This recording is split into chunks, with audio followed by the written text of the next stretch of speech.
ਵੈਤ ਸਿਧਾਂਤ ਹੈ। ਇਸ ਕਰਕੇ ਇਹਨਾਂ ਚੀਜ਼ਾਂ ਦੀ ਕਈ ਚੀਜ਼ਾਂ ਜਿਹੜੀਆਂ ਐਸੀਆਂ ਵੀ ਆਉਣਗੀਆਂ ਵਿੱਚ ਜਿਹੜੀਆਂ ਤੁਸੀਂ ਕਹੋਗੇ ਇਹ ਨਹੀਂ ਸਾਨੂੰ ਚੰਗੀਆਂ ਲੱਗੀਆਂ, ਨਹੀਂ ਚੰਗੀਆਂ ਲੱਗਣ ਦੀ ਗੱਲ ਨਹੀਂ ਹੁੰਦੀ।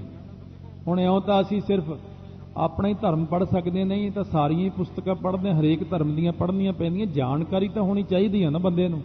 ਜੇ ਜਾਣਕਾਰੀ ਹੋਵੇਗੀ ਤਾਂ ਆਪਾਂ ਦੂਜਿਆਂ ਨੂੰ ਵੀ ਤਾਂ ਸੋਹਣੇ ਜਵਾਬ ਦੇ ਸਕਦੇ ਹਾਂ। ਜੇ ਆਪਾਂ ਨੂੰ ਦੂਜੇ ਦੇ ਧਰਮ ਬਾਰੇ ਹੀ ਨਹੀਂ ਗਿਆਨ, ਆਪਾਂ ਉਹਨੂੰ ਜਵਾਬ ਕੀ ਦੇ ਸਕਦੇ ਹਾਂ। ਸੋ ਇਸ ਕਰਕੇ ਸਤਿਗੁਰੂ ਮਹਾਰਾਜ ਨੇ ਗਿਆਨ ਸਾਰਾ ਰੱਖੋ ਪਰ ਭਰੋਸਾ ਕੇਵਲ ਇੱਕ ਓੰਕਾਰ ਤੇ ਹੀ ਰੱਖੋ। ਆਓ ਪਿਆਰ ਸਤਿਕਾਰ ਨਾਲ ਇੱਕ ਓੰਕਾਰ ਦਾ ਭਾਵ ਵਾਹਿਗੁਰੂ ਦਾ ਜਾਪ ਕਰੀਏ। ਸਤਿਗੁਰੂ ਕਿਰਪਾ ਕਰਨ। ਫਿਰ ਇੱਕ ਵਾਰ ਸਾਰੀਆਂ ਸੰਗਤਾਂ ਨੂੰ ਬੇਅੰਤ ਵਧਾਈਆਂ ਹੋਣ 6ਵੇਂ ਪਾਤਸ਼ਾਹ ਮਹਾਰਾਜ ਦੇ ਅਵਤਾਰ ਦੀਆਂ। ਸਾਰੀਆਂ ਸੰਗਤਾਂ ਬਈ ਕੜਾਹ ਪ੍ਰਸ਼ਾਦ ਦੀ ਦੇਗ ਜ਼ਰੂਰ ਕਰਾਓ, ਘਰ ਬਣਾਓ ਦੇਗ, ਪਾਠ ਕਰੋ, ਬਾਹਰ ਪ੍ਰਸ਼ਾਦਾ ਬਾਅਦ ਵਿੱਚ ਵਰਤਣਾ। ਔਰ ਨਾਲ ਇੱਕ ਮੇਰੀ ਬੇਨਤੀ, ਜੇ ਸੰਗਤਾਂ ਪ੍ਰਵਾਨ ਕਰ ਲੈਣ, ਮੇਰਾ ਕੋਈ ਜ਼ੋਰ ਤਾਂ ਹੈ ਨਹੀਂ ਤੁਹਾਡੇ ਅੱਗੇ, ਮੇਰੀ ਤਾਂ ਬੇਨਤੀ ਹੋਈ ਜੇ ਪ੍ਰਵਾਨ ਕਰ ਲਓਗੇ। ਜੇ ਤੁਸੀਂ ਇਸ ਤੋਂ ਵੀ 10 ਗੁਣਾ ਜ਼ਿਆਦਾ ਰਸ ਲੈਣਾ ਜਾਂ 100 ਗੁਣਾ ਵੱਧ ਰਸ ਲੈਣਾ ਸੰਗਤ ਨੇ, ਤਾਂ ਇੱਕ ਕਿਰਪਾ ਕਰ ਦਿਓ ਮੇਰੇ ਤੇ। ਜਿੰਨੇ ਦਿਨ ਜਪਜੀ ਸਾਹਿਬ ਦੀ ਕਥਾ ਚੱਲੇ ਉਹਨੇ ਦਿਨ ਤੁਸੀਂ ਇੱਕ ਜਪਜੀ ਸਾਹਿਬ ਦਾ ਪਾਠ ਵੱਧ ਕਰੀ ਜਾਣਾ ਆਪਣੇ ਨਿਤਨੇਮ ਤੋਂ। ਕਾਹਦੇ ਲਈ?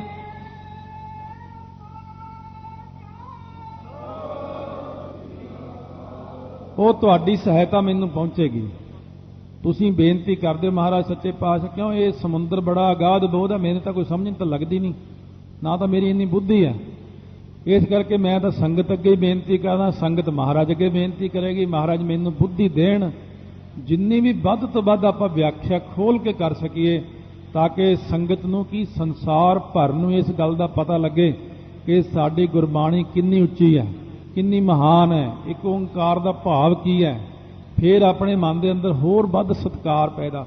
ਫਿਰ ਆਪਾਂ ਜਦੋਂ ਵੀ ਇੱਕ ਓੰਕਾਰ ਆਖਾਂਗੇ ਨਾ, ਜਦੋਂ ਵੀ ਜਪਜੀ ਸਾਹਿਬ ਆਰੰਭ ਕਰਾਂਗੇ, ਕਦੇ ਵੀ ਇੱਕ ਓੰਕਾਰ ਅੱਖਰ ਆ ਗਿਆ ਨਾ, ਤਾਂ ਆਪਣੇ ਮਨ ਦੇ ਅੰਦਰ ਆਪਣੇ ਆਪ ਹੀ ਸਤਿਕਾਰ ਆ ਜਾਣਾ ਇੱਕ ਓੰਕਾਰ ਪ੍ਰਤੀ। ਵਾਹਿਗੁਰੂ ਵਾਹਿਗੁਰੂ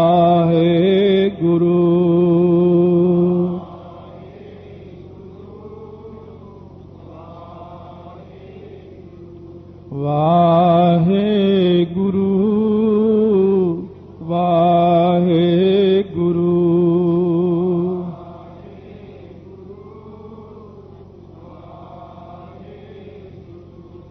ਵਾਹਿਗੁਰੂ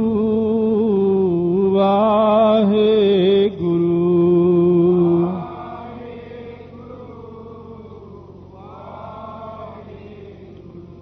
ਵਾਹਿਗੁਰੂ ਵਾਹਿਗੁਰੂ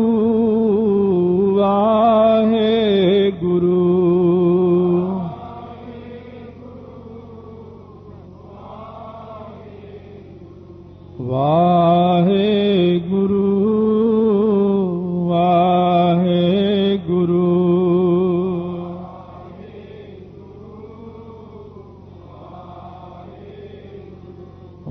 ਨਾਨਕ ਦੇਵ ਜੀ ਮਹਾਰਾਜ ਬਖਸ਼ਿਸ਼ਾਂ ਕਰ ਰਹੇ ਨੇ। ਧੰਨ ਗੁਰੂ ਹਰਗੋਬਿੰਦ ਸਾਹਿਬ ਮਹਾਰਾਜ। ਕੱਲ ਦਾ ਆਪਣਾ ਪ੍ਰਸ਼ਨ ਚੱਲਦਾ ਸੀ ਇੱਕ ਓੰਕਾਰ ਉੱਤੇ। ਸਾਰੇ ਪ੍ਰਸ਼ਨ ਕਰਦਿਆਂ ਮਹਾਰਾਜ ਨੇ ਸਮਝਾਤਾ 63 ਪ੍ਰਕਾਰ ਦੇ ਭੇਦ ਹਨ। 7 ਮੱਤਾਂ ਵਾਲਿਆਂ ਨੇ 9 ਅਰਥ ਕੀਤੇ ਹਨ। ਸੋ ਬ੍ਰਹਮਾ ਜੀ ਨੇ 9 ਸਰੂਪ ਕਥਨ ਕੀਤੇ ਨੇ, ਕਪਲ ਮੁਨੀ, ਅਪਾਤਰ ਮੁਨੀ, ਸਨਕਾਦਿਕਾਂ ਨੇ ਆਪਣੇ। ਸੋ ਇਸੇ ਪ੍ਰਕਾਰ ਬ੍ਰਹਮਨਿਸ਼ਠਾਂ ਨੇ ਆਪਣੇ, ਸ਼ਿਵ ਮੱਤ ਵਾਲਿਆਂ ਨੇ, ਤੋ ਪੰਚਰਾਤਰ ਨਾਰਦ ਮੁਨੀ ਨੇ ਆਪਣੇ ਵੱਖਰੇ 9 ਸਰੂਪ ਦੱਸੇ ਨੇ। ਸੋ ਹੁਣ ਇਹਦੇ ਵਿੱਚ ਕਈ ਚੀਜ਼ਾਂ ਐਸੀਆਂ ਨੇ। ਮਾਤਰਾ ਆਪਾਂ ਕੱਲ ਦੇਖੀਆਂ ਸੀ ਵਿਆਕਰਣ ਅਨੁਸਾਰ ਆਕਾਰ, ਉਕਾਰ ਤੇ ਮਕਾਰ ਤੇ ਅਰਧ ਬਿੰਦ, ਕੁੰਡਲ, ਜਿਹੜਾ ਉੱਪਰਲੇ ਪਾਸੇ ਕੁੰਡਲ ਬਣਿਆ ਹੋਇਆ, ਜਿਹਨੂੰ ਆਪਾਂ ਪਰਮਾਤਮਾ ਰੂਪ ਕਿਹਾ। ਥੋੜਾ ਜਿਹਾ ਬਾਹਰ ਨੂੰ ਨਿਕਲ ਜਾਈਏ, ਦੂਜੇ ਕੀ ਮੰਨਦੇ ਨੇ? ਯਾਗਬਲਕ ਮੁਨੀ ਜਿਹੜਾ ਇਹਨੂੰ ਮੰਨਦਾ ਅਮਾਤਰਾ, ਉਹ ਕਹਿੰਦਾ ਕੋਈ ਮਾਤਰਾ ਨਹੀਂ ਹੈ, ਉਹਨੇ ਇਹਨੂੰ ਸਾਫ਼ ਹੀ ਕਰ ਦਿੱਤਾ। ਕਈ ਇਹਨੂੰ ਅੱਧੀ ਮਾਤਰਾ ਮੰਨਦੇ ਨੇ, ਕੋਈ 1 ਮੰਨਦਾ, ਕੋਈ 2 ਮੰਨਦਾ, ਹੁਣ ਵੈਸ਼ਨਵ ਮੱਤ ਵਾਲੇ ਜਿਹੜੇ 2.5 ਮਾਤਰਾ ਮੰਨਦੇ ਨੇ, ਕਈ ਇਹਨੂੰ 3 ਮਾਤਰਾ ਮੰਨਦੇ ਨੇ, ਸੰਕਾਦਕ ਇਹਨੂੰ 3.5 ਮਾਤਰਾ 'ਚ ਮੰਨਦੇ ਨੇ, ਸਨਾਤਨ ਮੱਤ ਵਾਲੇ ਇਹਨੂੰ 4 ਮਾਤਰਾ ਮੰਨਦੇ ਨੇ, ਵਸ਼ਿਸ਼ਟ ਮੁਨੀ ਜੀ ਕਹਿੰਦੇ ਨਹੀਂ 4.5 ਮਾਤਰਾ, ਤੇ ਵਿਦਾਂਤ ਵਾਲੇ ਕਹਿੰਦੇ ਨੇ ਨਹੀਂ, ਜਿਹੜਾ ਓਂਕਾਰ ਅੱਖਰ ਹੈ ਉਹ ਸਰਗੁਣ ਤੇ ਨਿਰਗੁਣ ਦੀ ਉਪਾਸਨਾ ਇਕੱਠੀ ਹੋਈ ਹੈ। ਦੇਖੋ ਮੰਨਣ ਵਿੱਚ ਫਰਕ ਹੈ, ਕੋਈ ਕਿਵੇਂ ਮੰਨਦਾ, ਕੋਈ ਕਿਵੇਂ ਮੰਨਦਾ, ਕੋਈ ਕਿਵੇਂ ਮੰਨਦਾ, ਆਪੋ ਆਪਣੀ। ਮਹਾਰਾਜ ਤਾਈਓ 10ਵੇਂ ਪਾਤਸ਼ਾਹ ਨੇ ਕਿਹਾ, ਆਪ ਆਪਣੀ ਬੁੱਧ ਹੈ ਜੇਤੀ, ਬਰਨਤ ਭਿੰਨ ਭਿੰਨ ਤੋਹਿ ਤੇਤੀ, ਤੁਮਰਾ ਲਖਾ ਨਾ ਜਾਏ ਪਸਾਰਾ, ਕਿ ਬਿਦ ਸਜਾ ਪ੍ਰਥਮ ਸੰਸਾਰਾ, ਏਕੈ ਰੂਪ ਅਨੂਪ ਸਰੂਪਾ, ਰੰਗ ਭਇਓ ਰਾਵ ਕਹੀਂ ਭੂਪਾ। ਹੁਣ ਆਪੋ ਆਪਣੇ ਸਭਨਾਂ ਦੇ ਖਿਆਲ ਨੇ, ਇਸ ਕਰਕੇ ਉਹ ਸਾਰੇ ਜਾਣੇ ਇਹਨੂੰ ਵੱਖੋ ਵੱਖਰਾ ਮੰਨਦੇ ਨੇ। ਫਿਰ ਮਹਾਰਾਜ ਨੂੰ ਕਹਿਣ ਲੱਗੇ ਵੀ ਏਕਾ ਜਿਹੜਾ ਲਾਇਆ ਤੁਸੀਂ ਕਾਹਦੇ ਲਈ ਲਾਇਆ? ਮਹਾਰਾਜ ਸੱਚੇ ਪਾਤਸ਼ਾਹ ਕਹਿਣ ਲੱਗੇ, ਅੱਛਾ ਇਉਂ ਦੱਸੋ, ਜਿਹੜਾ ਤੁਸੀਂ ਓಂ ਜਾਪ ਕਰਦੇ ਹੋ ਇਹ ਕਿੰਨੀ ਕੁ ਉੱਚੀ ਆਵਾਜ਼ ਵਿੱਚ ਕਰਨਾ ਚਾਹੀਦਾ? ਸੋ ਕਹਿਣ ਲੱਗੇ ਮਹਾਰਾਜ, ਇਹ ਜਿਹੜਾ ਓਂ ਹੈ ਨਾ, ਇਹ ਦੂਜੇ ਨੂੰ ਨਾ ਸੁਣੇ, ਇਹ ਸਿਰਫ ਆਪਣੇ ਕੰਨਾਂ ਤੱਕ ਹੀ ਸੁਣੇ, ਬਸ ਆਪਣੇ ਆਪ ਨੂੰ ਹੀ ਪਤਾ ਲੱਗੇ, ਬਹੁਤ ਚੁੱਪ ਕਰਕੇ। ਜੇ ਦੂਜੇ ਨੂੰ ਸੁਣੇ ਤਾਂ ਇਹਨੂੰ ਪਾਪ ਮੰਨਿਆ ਜਾਂਦਾ, ਗੁਨਾਹ ਮੰਨਿਆ ਜਾਂਦਾ, ਵੀ ਦੂਜੇ ਨੂੰ ਨਹੀਂ ਸੁਣਨਾ ਚਾਹੀਦਾ, ਸ਼ਕਤੀ ਘਟਦੀ ਆਪਣੀ।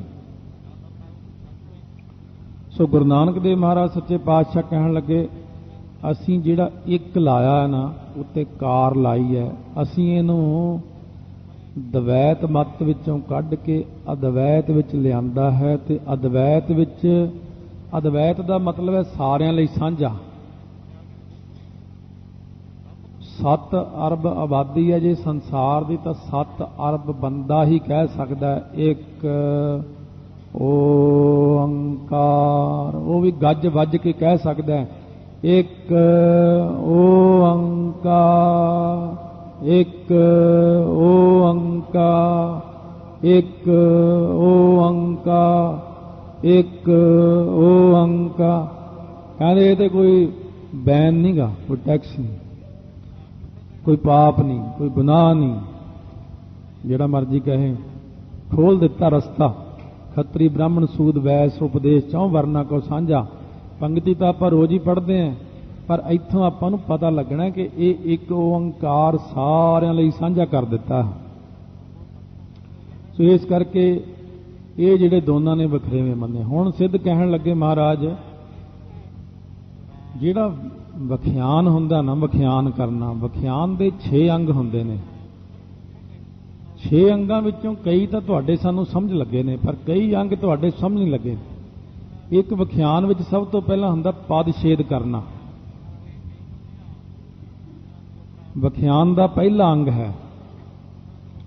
ਪਦ ਛੇਦ ਕਰਨ ਦੇ ਨਾਲ ਨਾਲ ਉਹਦੀ ਵਿਉਤਪਤੀ, ਕਿੱਥੋਂ ਉਤਪਤ ਹੋਇਆ, ਇਹ ਤਾਂ ਹੁਣ ਸਾਨੂੰ ਪਤਾ ਲੱਗ ਗਿਆ। ਵਿਉਤਪਤੀ ਏਕੋ ਹੰਗ ਤੋਂ ਓੰਕਾਰ ਬਣਿਆ। ਫਿਰ ਅਨਵੈ, ਤੀਸਰਾ ਅਨਵੈ ਕਰਨਾ, ਇਹ ਵੀ ਸਾਨੂੰ ਪਤਾ ਲੱਗ ਗਿਆ ਕਿ ਇੱਕ ਓੰਕਾਰ ਅਨਵੈ ਕਰਕੇ ਹੈਗਾ। ਓੰਕਾਰ ਜੋ ਸਭਨਾਂ ਦਾ ਪ੍ਰਕਾਸ਼ਕ ਹੈ, ਉਹ ਕੇਵਲ ਇੱਕੋ ਇੱਕ ਹੈ। ਸੱਜੇ ਪਾਸੇ ਤੋਂ ਅਰਥ ਨੇ ਖੱਬੇ ਪਾਸੇ ਨੂੰ ਜਾਣਾ, ਜਿਵੇਂ ਕਾਵ ਰੂਪ ਤੋਂ ਵਾਰਤਕ ਵਿੱਚ ਲੈ ਕੇ ਜਾਂਦੇ ਆ ਆਪਾਂ, ਇਹ ਸਾਨੂੰ ਪਤਾ ਲੱਗ ਗਿਆ। ਜਿਵੇਂ ਇੰਗਲਿਸ਼ ਦੀ ਟਰਾਂਸਲੇਸ਼ਨ ਆਪਾਂ ਹਮੇਸ਼ਾ ਕਰਦੇ ਆ, ਪੰਜਾਬੀ ਵਿੱਚ ਉਹ ਬਿਲਕੁਲ ਉਲਟ ਪਾਸੇ ਨੂੰ ਜਾਂਦਾ ਹੁੰਦਾ ਅੱਖਰ, ਤੇ ਪੰਜਾਬੀ ਵਿੱਚੋਂ ਇੰਗਲਿਸ਼ ਬਣਾਉਂਦੇ ਆ ਉਹ ਦੂਜੇ ਪਾਸੇ ਨੂੰ ਜਾਂਦਾ। ਇਸ ਪ੍ਰਕਾਰ ਦੇ ਨਾਲ ਉਲਟ ਦਿਸ਼ਾ ਨੂੰ ਅੱਖਰ ਨੇ ਜਾਣਾ। ਕਈ ਬੋਲੀ ਵਿੱਚ ਉਹ ਅੱਖਰ ਪਹਿਲਾਂ ਆਉਂਦੇ ਨੇ, ਸਾਡੀ ਬੋਲੀ ਵਿੱਚ ਜਿਹੜਾ ਪਹਿਲਾਂ ਆਉਂਦਾ ਉਹ ਉਧਰ ਬਾਅਦ ਚ ਆਉਂਦਾ।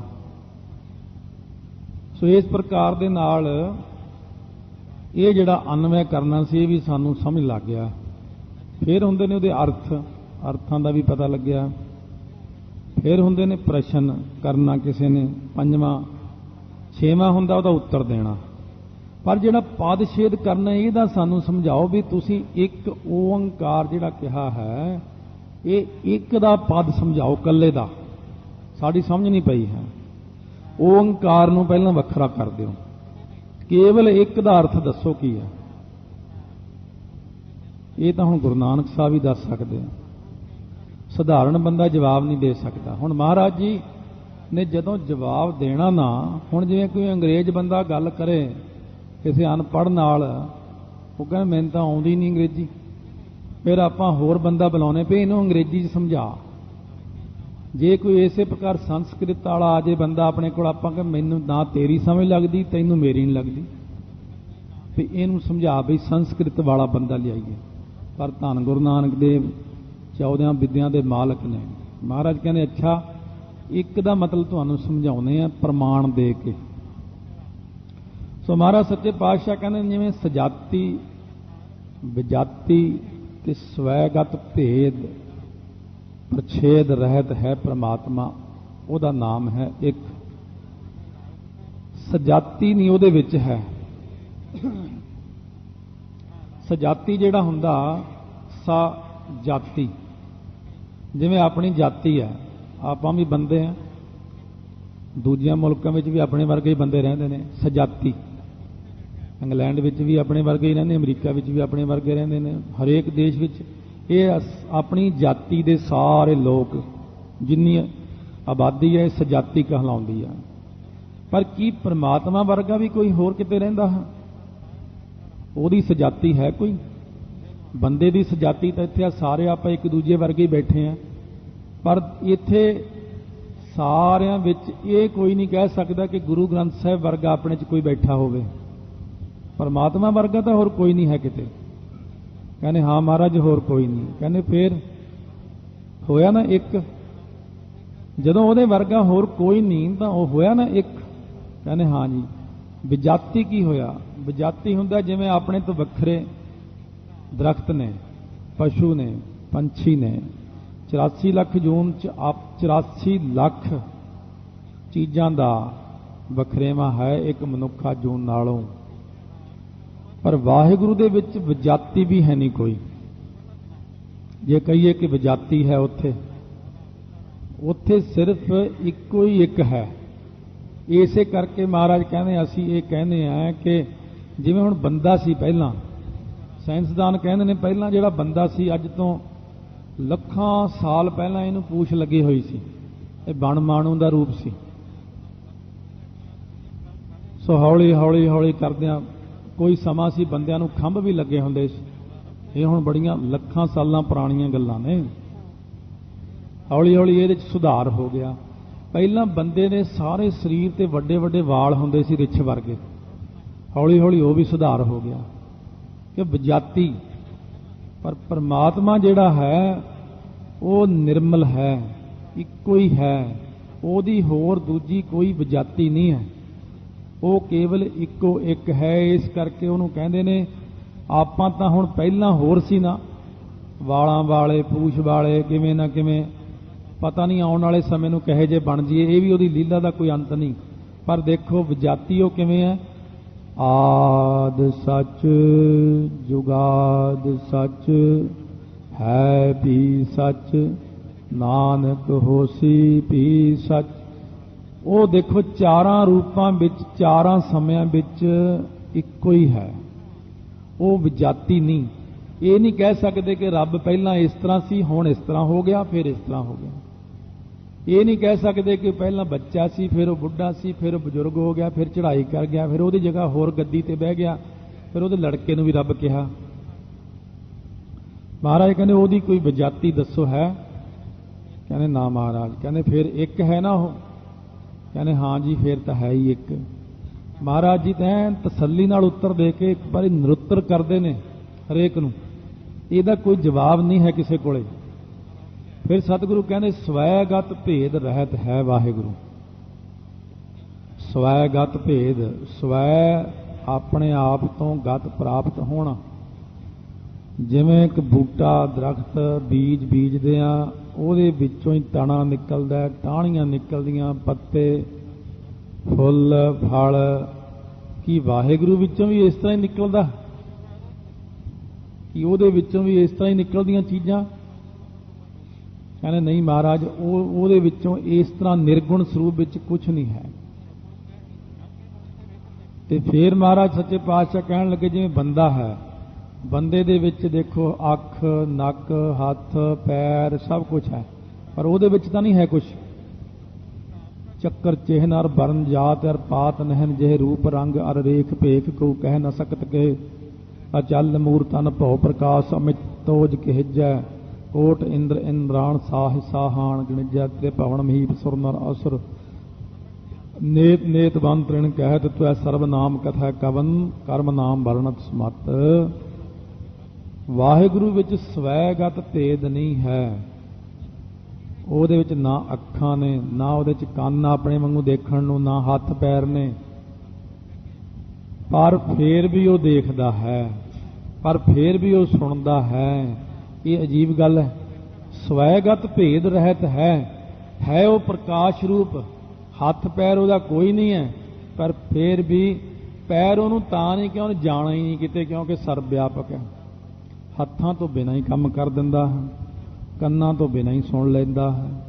ਇਸ ਕਰਕੇ ਇਹ ਜਿਹੜੇ ਤਿੰਨ ਭੇਦ ਨੇ, ਇਹ ਤਿੰਨ ਭੇਦ ਸ੍ਰਿਸ਼ਟੀ ਵਿੱਚ ਹਨ, ਇਹ ਤਿੰਨ ਭੇਦ ਮਾਇਆ ਵਿੱਚ ਹਨ। ਵਾਹਿਗੁਰੂ ਹੈ ਇੱਕ, ਕਹਿੰਦੇ ਹੈਗਾ ਜੀ ਇੱਕੋ ਹੀ ਆ ਉਹ ਸਿਰਫ, ਕਿਉਂਕਿ ਜਾਤੀ ਵਿਜਾਤੀ ਸਵੈਗਤ ਭੇਦ ਰਹਿਤ ਹੋਣ ਕਰਕੇ ਉਹ ਹੈ ਇੱਕ। ਹਲੇ ਤਾਂ ਇੱਕ ਦਾ ਹੀ ਭਾਵ ਦੱਸ ਰਹੇ ਗੁਰੂ ਨਾਨਕ ਦੇਵ ਜੀ। ਫਿਰ ਮਹਾਰਾਜ ਕਹਿੰਦੇ ਦੇਸ਼ ਕਾਲ ਵਸਤੂ ਰਹਿਤ ਹੈ ਵਾਹਿਗੁਰੂ। ਕਹਿੰਦੇ ਮਹਾਰਾਜ ਇਹ ਵੀ ਸਾਨੂੰ ਸਮਝਾ ਦਿਓ। ਮਹਾਰਾਜ ਕਹਿੰਦੇ ਦੇਸ਼ ਉਹਦਾ ਕਿਹੜਾ? ਹਿੰਦੁਸਤਾਨ ਹੈ, ਜਾਂ ਕੋਈ ਮਾਝਾ ਮਾਲਵਾ ਹੈ, ਜਾਂ ਕੋਈ ਇੰਗਲੈਂਡ 'ਚ ਰਹਿੰਦਾ ਉਹ, ਜਾਂ ਕੋਈ ਚੀਨ 'ਚ ਰਹਿੰਦਾ ਹੈ, ਕਿੱਥੇ ਰਹਿੰਦਾ? ਕਹਿੰਦੇ ਮਹਾਰਾਜ ਉਹ ਤਾਂ ਸਰਬ ਵਿਆਪਕ ਹੈ।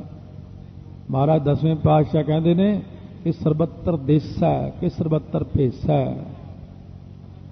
ਕਹਿੰਦੇ ਉਹ ਤਾਂ ਸਾਰੇ ਹੀ ਦੇਸ਼ਾਂ ਵਿੱਚ ਹੈ, ਉਹਦੇ ਲਈ ਕੋਈ ਹੱਦ ਬੰਨਾ ਨਹੀਂ ਹੈ, ਪਾਸਪੋਰਟ ਦੀ ਲੋੜ ਨਹੀਂ ਪੈਂਦੀ ਉਹਨੂੰ, ਵੀਜ਼ਾ ਨਹੀਂ ਲਵਾਉਂਦਾ ਉਹ ਕਿ ਮੈਂ ਉੱਥੇ ਜਾਣਾ ਜੀ ਮੈਨੂੰ ਜਾਣ ਦਿਓ। ਉਹ ਤਾਂ ਤਿੰਨਾਂ ਲੋਕਾਂ ਦੇ ਵਿੱਚ ਵਿਆਪਕ ਹੋਣ ਕਰਕੇ ਉਹਦਾ ਕੋਈ ਦੇਸ਼ ਨਹੀਂ ਹੈ। ਨਮੋ ਸਰਬ ਦੇਸੈ ਨਮੋ ਸਰਬ ਭੇਸੈ, ਸਾਰਿਆਂ ਦੇਸ਼ਾਂ ਵਿੱਚ ਹੀ ਤੈਨੂੰ ਨਮਸਕਾਰ ਹੈ, ਤੂੰ ਸਾਰਿਆਂ ਭੇਸ਼ਾਂ ਵਿੱਚ ਤੈਨੂੰ ਨਮਸਕਾਰ। ਫਿਰ ਕਹਿਣ ਲੱਗੇ ਮਹਾਰਾਜ ਦੱਸੋ, ਹੋਰ ਵੀ ਦੱਸੋ ਸਾਨੂੰ ਕਿ ਉਹ ਇੱਕ ਕਿਵੇਂ ਹੈ। ਮਹਾਰਾਜ ਕਹਿੰਦੇ ਪਹਿਲਾਂ ਤਾਂ ਮੇਰੀ ਇਸ ਗੱਲ ਦਾ ਜਵਾਬ ਦਿਓ ਕਿ ਉਹਦਾ ਕੋਈ ਦੇਸ਼ ਹੈ?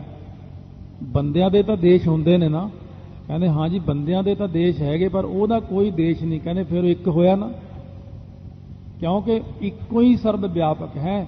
ਬੰਦਿਆਂ ਦੇ ਜਿਹੜੇ ਸਰੀਰ ਹੁੰਦੇ ਨੇ ਇਹ ਅੱਜ ਇੱਥੇ ਆ, ਕੱਲ ਨੂੰ ਬੰਦਾ ਨਾਭੇ ਚਲਾ ਗਿਆ, ਪਰਸੋਂ ਨੂੰ ਬੰਦਾ ਬੰਬੇ ਚਲਾ ਗਿਆ, ਚਾਹੇ ਉਹ ਇੱਕ ਸਰੀਰ ਇੱਕ ਥਾਂ ਇੱਕੋ ਵੇਲੇ ਹੀ ਘੁੰਮ ਸਕਦਾ। ਜਦ ਗੁਰੂ ਨਾਨਕ ਦੇਵ ਜੀ ਮਹਾਰਾਜ ਕਸ਼ਮੀਰ 'ਚ ਗਏ, ਉੱਥੇ ਪੰਡਤ ਨਾਲ ਚਰਚਾ ਹੋਈ। ਜਦ ਪੰਡਤ ਨੇ ਦੇਖਿਆ ਤੇ ਬੜੇ ਪਹੁੰਚੇ ਹੋਏ ਨੇ, ਮਹਾਰਾਜ ਦੇ ਚਰਨਾਂ ਤੇ ਡੇਕ ਕੇ ਕਹਿਣ ਲੱਗਿਆ ਤੁਸੀਂ ਬ੍ਰਹਮ ਗਿਆਨੀ ਹੋ। ਗੁਰੂ ਨਾਨਕ ਦੇਵ ਜੀ ਹੁਣ ਕਦ ਮੰਨਦੇ ਨੇ ਆਪਣੇ ਆਪ ਨੂੰ? ਉਹ ਤਾਂ ਨਿਮਰਤਾ ਦੇ ਪੁੰਜ ਨੇ। ਮਹਾਰਾਜ ਕਹਿੰਦੇ ਬ੍ਰਹਮ ਦਾ ਗਿਆਨ ਤਾਂ ਕੇਵਲ ਬ੍ਰਹਮ ਨੂੰ ਹੋ ਸਕਦਾ ਹੈ। ਇੱਕ ਦੇਸੀ ਸਰੀਰ ਨੂੰ ਬ੍ਰਹਮ ਦਾ ਗਿਆਨ ਨਹੀਂ ਹੋ ਸਕਦਾ ਹੈ। ਮੈਂ ਤਾਂ ਇੱਥੇ ਹੀ ਖੜਾ ਹਾਂ ਬਸ।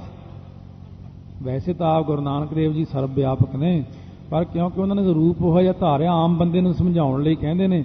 ਕਹਿੰਦੇ ਭਰਾਵਾ ਮੈਂ ਤਾਂ ਇੱਥੇ ਹੀ ਖੜਾ ਹਾਂ, ਇਸ ਟਾਈਮ ਮੈਂ ਜੇ ਕਸ਼ਮੀਰ ਵਿੱਚ ਆ ਤਾਂ ਮੈਂ ਫਲਾਣੇ ਥਾਂ ਤੇ ਨਹੀਂ ਹਾਂ, ਮੈਂ ਉੱਥੇ ਨਹੀਂ ਹਾਂ, ਮੈਂ ਉੱਥੇ ਨਹੀਂ ਹਾਂ। ਕਹਿੰਦੇ ਪਰਮੇਸ਼ਰ ਸਰਬ ਵਿਆਪਕ ਹੈ, ਫਿਰ ਮੈਂ ਉਹਦੇ ਬਰਾਬਰ ਕਿਵੇਂ ਚਲੇ ਗਿਆ? ਮੈਂ ਬ੍ਰਹਮ ਗਿਆਨੀ ਕਿਵੇਂ ਬਣ ਗਿਆ?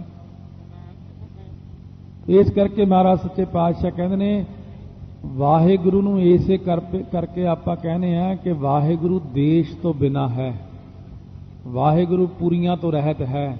ਸ਼ਿਵਪੁਰੀ, ਬ੍ਰਹਮਪੁਰੀ, ਇੰਦਰਪੁਰੀ ਉਹ ਆਪੋ ਆਪਣੀਆਂ ਪੁਰੀਆਂ 'ਚ ਮੌਜਾਂ ਕਰਦੇ ਨੇ। ਕੋਈ ਕਹਿੰਦਾ ਜੀ ਵਿਸ਼ਨੂੰ ਜੀ ਸਮੁੰਦਰ 'ਚ ਵਾਸ ਕਰਦੇ ਨੇ, ਕੋਈ ਕਹਿੰਦਾ ਫਲਾਨਾ ਦੇਵਤਾ ਫਲਾਣੇ ਥਾਂ ਵਾਸ ਕਰਦਾ ਹੈ, ਕੋਈ ਕਹਿੰਦਾ ਉਹ ਪੂਰਬ ਦਿਸ਼ਾ 'ਚ ਫਲਾਨਾ ਦੇਵਤਾ ਵਾਸ ਕਰਦਾ, ਪੱਛਮ ਦੇ 'ਚ ਫਲਾਨਾ ਕਰਦਾ। ਦੱਖਣ ਦੇਸ਼ ਹਰੀ ਕਾ ਵਾਸਾ, ਪੱਛਮ ਅਲਹ ਮੁਕਾਮਾ। ਸਾਰਿਆਂ ਦਾ ਵੱਖੋ ਵੱਖਰਾ ਵਾਸਾ ਹੈ। ਇਹ ਤਾਂ ਬੜੀ ਦੂਰ ਤੱਕ ਚਲਿਆ ਜਾਂਦਾ ਕੰਮ। ਇਹ ਤਾਂ ਦਰਖਤਾਂ ਤੇ ਵੱਖੋ ਵੱਖਰਿਆਂ ਦਾ ਵਾਸਾ ਹੁੰਦਾ ਇਹਨਾਂ ਦਾ। ਬੇਰੀ ਤੇ ਕਿਸੇ ਦਾ ਹੋਰ ਵਾਸਾ ਰਹਿੰਦਾ, ਪਿੱਪਲ ਤੇ ਕਿਸੇ ਦਾ ਹੋਰ ਵਾਸਾ ਰਹਿੰਦਾ। ਇਹ ਤੇ पर वाहिगुरू ਲਈ ਆਪਾਂ ਕਹਿ ਸਕਦੇ ਹਾਂ कि ਸਰਬੱਤਰ ਦੇਸਾ ਹੈ। केवल तू आप ही सर्व व्यापक है, होर कोई भी सर्व व्यापक ना होने करके तैनू असी कहते हाँ एक ओंकार, एक है तू केवल आद अंत एक है अवतारा, सोई गुरु समझियो हमारा, नमस्कार तिसी ही को हमारी सकल प्रजा जिन्हें आप सवारी। सो महाराज सच्चे पातशाह कहने लगे फिर वो काल तो रहत है, काल भाव समा। ਆਪਾਂ ਕਹਿੰਦੇ ਸੰਸਾਰ ਦੇ ਅੰਦਰ ਫਲਾਣੇ ਨੇ ਸਵੇਰੇ ਜਨਮ ਲਿਆ, ਉਹ ਦੁਪਹਿਰੇ ਜੰਮਿਆ ਹੈ, ਸ਼ਾਮ ਨੂੰ ਜੰਮਿਆ ਹੈ, ਕੋਈ ਰਾਤ ਨੂੰ ਜਨਮ ਲੈਂਦਾ ਹੈ। ਫਿਰ ਕਹਿੰਦੇ ਆ ਫਲਾਣਾ ਬੰਦਾ ਰਾਤ ਚੜ੍ਹਾਈ ਕਰ ਗਿਆ, ਫਲਾਣਾ ਸ਼ਾਮ ਨੂੰ ਚੜ੍ਹਾਈ ਕਰ ਗਿਆ। ਸਮੇਂ ਅਨੁਸਾਰ ਹਰੇਕ ਬੰਦਾ ਜਨਮਦਾ ਤੇ ਮਰਦਾ ਹੈ, ਪਰ ਵਾਹਿਗੁਰੂ ਦੇ ਵਿੱਚ ਕੋਈ ਸਮਾਂ ਨਹੀਂ ਹੈ, क्योंकि उस समय तो बाहर है, अविनाशी है, काल तो रहत है, मौत तो रहत है, समय तो रहत है वाहिगुरू। इस करके सिद्धो ਉਹਨੂੰ ਤੁਸੀਂ ਦੱਸੋ ਤੁਸੀਂ ਜਨਮ ਲਿਆ ਨਾ? ਕਹਿੰਦੇ ਹਾਂ ਜੀ। ਤੇ ਇਹਨਾਂ ਦਾ ਵੀ ਸਮਾਂ ਹੈ ਨਾ, ਬ੍ਰਹਮਾ ਵਿਸ਼ਨੂੰ ਮਹੇਸ਼ ਦਾ ਵੀ? ਕਹਿੰਦੇ ਹਾਂ ਜੀ। ਇਹ ਜਾਣਗੇ ਵੀ? ਕਹਿੰਦੇ ਜਾਣਗੇ ਵੀ ਮਹਾਰਾਜ, ਇਹਨਾਂ ਦੀਆਂ ਵੀ ਉਮਰਾਂ ਨੇ। ਕਹਿੰਦੇ ਫੇਰ ਤੁਸੀਂ ਇਹਨੂੰ ਬ੍ਰਹਮ ਕਿਵੇਂ ਕਹੀ ਜਾਂਦੇ ਹੋ? ਉਹ ਜਿਨ੍ਹਾਂ ਨੇ ਖਤਮ ਹੋ ਜਾਣਾ ਉਹਨਾਂ ਨੂੰ ਬ੍ਰਹਮ ਕਿਉਂ ਕਹਿੰਦੇ ਹੋ? ਬ੍ਰਹਮ ਤਾਂ ਕਦੇ ਖਤਮ ਹੀ ਨਹੀਂ ਹੁੰਦਾ, ਬ੍ਰਹਮ ਤਾਂ ਕਦੇ ਜਨਮ ਹੀ ਨਹੀਂ ਲੈਂਦਾ। ਮਹਾਰਾਜ ਕਹਿੰਦੇ ਨਾਲੇ ਤੁਸੀਂ ਕਹਿੰਦੇ ਹੋ ਵੀ ਜਿੰਨੇ 100 ਸਾਲ ਮਨੁੱਖ ਦੀ ਉਮਰ, ਇਹ ਫਿਰ ਇਹਦੇ ਬਰਾਬਰ ਇੰਦਰ ਦਾ ਇੱਕ ਦਿਨ, 100 ਸਾਲ ਫਿਰ ਮਨੁੱਖ ਦੀ ਉਮਰ, ਫਿਰ ਇੱਕ ਰਾਤ ਬਤੀਤ ਹੁੰਦੀ ਇੰਦਰ ਦੀ। ਇਸ ਤਰ੍ਹਾਂ ਇੰਦਰ ਦਾ 100 ਸਾਲ, ਫਿਰ ਬ੍ਰਹਮਾ ਦਾ, ਫਿਰ ਵਿਸ਼ਨੂੰ ਦਾ, ਫਿਰ ਸ਼ਿਵ ਜੀ ਦਾ। ਗਿਣਦੇ ਹੋ ਨਾ ਇਹਨਾਂ ਦੀ ਗਿਣਤੀ? ਇਹ ਸਮੇਂ ਵਿੱਚ ਨੇ ਨਾ? ਕਹਿੰਦੇ ਹਾਂ ਜੀ। ਤੇ ਮਾਇਆ ਦਾ ਕਿੰਨਾ ਸਮਾਂ ਗੁਜ਼ਰਦਾ? ਕਹਿੰਦੇ ਇੱਕ ਛਿਨ ਗੁਜ਼ਰਦਾ। ਮਾਇਆ ਵੀ ਸਮੇਂ ਵਿੱਚ ਹੈ, ਪਰ ਧੰਨ ਅਕਾਲ ਪੁਰਖ ਸਮੇਂ ਤੋਂ ਬਾਹਰ ਨੇ। ਇਸ ਕਰਕੇ ਉਹਨੂੰ ਕਹਿੰਦੇ ਫੇਰ ਦੱਸੋ ਹੁਣ ਹੈ ਨਾ ਇੱਕੋ ਇੱਕ ਉਹ? ਕਹਿੰਦੇ ਹਾਂ ਜੀ, ਇੱਕੋ ਇੱਕ ਵਾਹਿਗੁਰੂ ਹੀ ਹੈ ਜਿਹੜਾ ਸਮੇਂ ਵਿੱਚ ਨਹੀਂ ਆਉਂਦਾ। ਬਾਕੀ ਸਭ ਕੋਈ ਸਮੇਂ ਅਨੁਸਾਰ ਜਨਮਦਾ ਹੈ, ਸਮੇਂ ਅਨੁਸਾਰ ਮਰਦਾ ਹੈ। ਹਰ ਕੋਈ ਚੀਜ਼ ਸਮੇਂ ਵਿੱਚ ਬੰਨੀ ਹੋਈ ਹੈ। ਵਾਹਿਗੁਰੂ ਸਮੇਂ ਵਿੱਚ ਬੰਨਿਆ ਨਹੀਂ ਹੋਇਆ, ਕਿਉਂਕਿ ਉੱਥੇ ਸਮਾਂ ਹੈ ਹੀ ਨਹੀਂ। ਧਰਤੀ ਤੇ 24 ਘੰਟੇ ਵਿੱਚ ਆਪਾਂ ਦੇਖਦੇ ਹਾਂ ਰਾਤ ਅਤੇ ਦਿਨ ਬਣਦਾ। ਚੰਦਰਮਾ ਤੇ ਮਹੀਨੇ ਬਾਅਦ ਇੱਕ ਰਾਤ ਪੈਂਦੀ ਹੈ। ਜੇ ਕੋਈ ਇਹ ਬੰਦਾ ਕਹੇ ਵੀ ਸੂਰਜ ਤੇ ਕਦੋਂ ਰਾਤ ਪੈਂਦੀ ਹੈ, ਸੂਰਜ ਤੇ ਕਦੇ ਰਾਤ ਪੈਂਦੀ ਦੇਖੀ ਤੁਸੀਂ? ਸੂਰਜ ਏਕੋ ਰੁੱਤ ਅਨੇਕ, ਨਾਨਕ ਕਰਤੇ ਕੇ ਕੇਤੇ ਵੇਸ।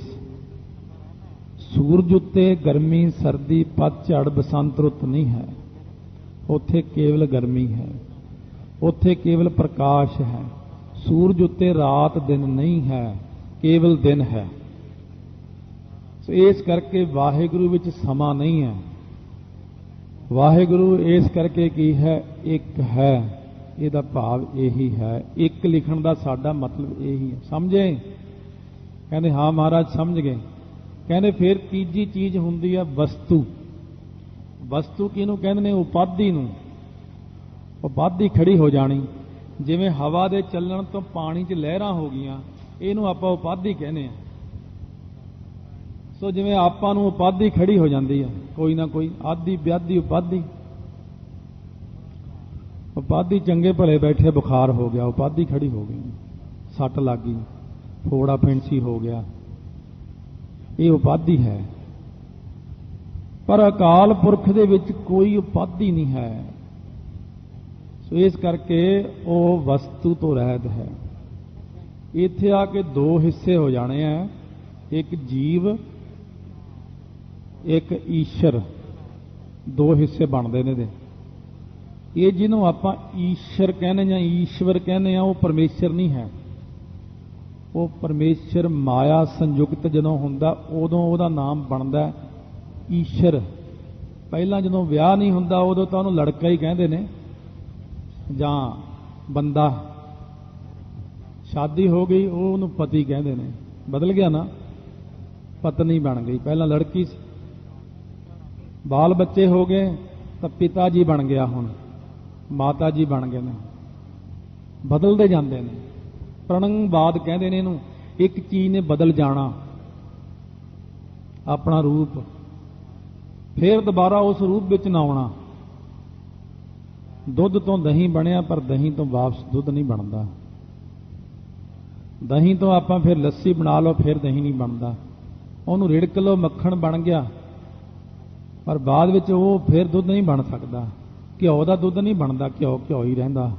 ਪਰ ਵਾਹਿਗੁਰੂ ਖੇਲ ਖੇਲ ਅਖੇਲ ਖੇਲਨ ਅੰਤ ਕੋ ਫਿਰ ਏਕ ਹੈ, ਉਹ ਪ੍ਰਣੰਗਵਾਦ ਕਹਿੰਦੇ ਨੇ। ਉਹ ਇਸ ਕਰਕੇ ਉਹ ਮੁੜ ਕੇ ਆਪਣੇ ਸਰੂਪ ਵਿੱਚ ਹੀ ਆ ਜਾਂਦਾ। ਮਹਾਰਾਜ ਕਹਿੰਦੇ ਨੇ ਈਸ਼ਰ ਜਿਹੜਾ ਹੈ, ਈਸ਼ਰ ਬਾਰੇ ਆਪਾਂ ਸਮਝ ਲਈਏ ਵੀ ਈਸ਼ਰ ਕੌਣ ਹੈ। ਜਦੋਂ ਪਰਮੇਸ਼ਰ ਨੇ ਇਹ ਸੰਕਲਪ ਕੀਤਾ ਕਿ ਮੈਂ ਇੱਕ ਤੋਂ ਬਹੁਤੇ ਰੂਪ ਹੋ ਜਾਵਾਂ, ਇਸ ਇੱਛਾ ਦਾ ਨਾਮ ਹੀ ਮਾਇਆ ਹੈ।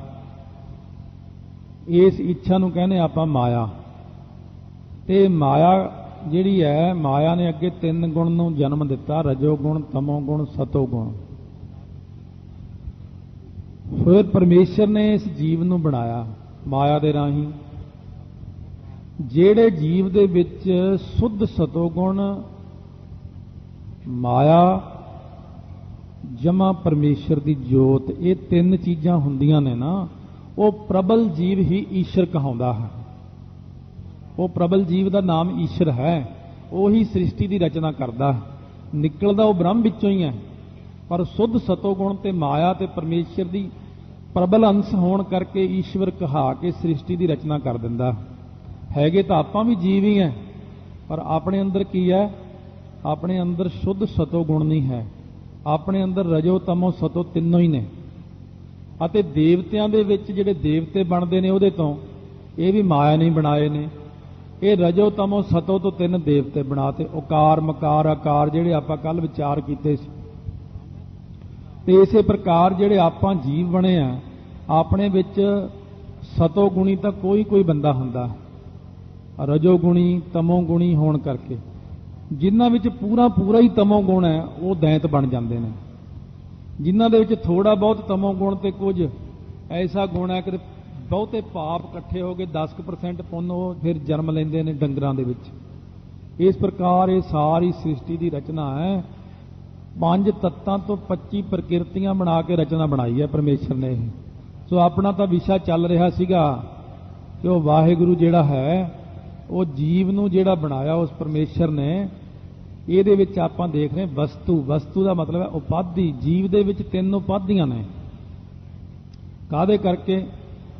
ਇਹ ਵਿਅਸ਼ਟੀ ਉਪਾਧੀ ਹੁੰਦੀ ਮਾਇਆ ਦੀ। ਇੱਕ ਵਿਅਸ਼ਟੀ ਉਪਾਧੀ ਉਹਨੂੰ ਕਹਿੰਦੇ ਨੇ ਜਿਵੇਂ ਕੱਲਾ ਕੱਲਾ ਦਰਖਤ ਹੋਵੇ। ਕੱਲੇ ਕੱਲੇ ਬੂਟੇ ਨੂੰ ਆਪਾਂ ਕਹਿੰਦੇ ਆ ਇੰਨੇ ਬ੍ਰਿਛ ਖੜੇ ਨੇ, ਇਹ ਆੜੂ ਹੈ, ਅੰਬ ਹੈ, ਇਹ ਫਲਾਨਾ ਬੂਟਾ ਹੈ, ਫਲਾਨਾ ਹੈ। ਪਰ ਸਮੁੱਚੇ ਰੂਪ ਵਿੱਚ ਆਪਾਂ ਉਹਨੂੰ ਕਹਿੰਦੇ ਆ ਬਾਗ। ਹੁਣ ਨਹੀਂ ਕਹਿੰਦਾ ਇਹ ਅੰਬ ਹੈ, ਆੜੂ ਹੈ।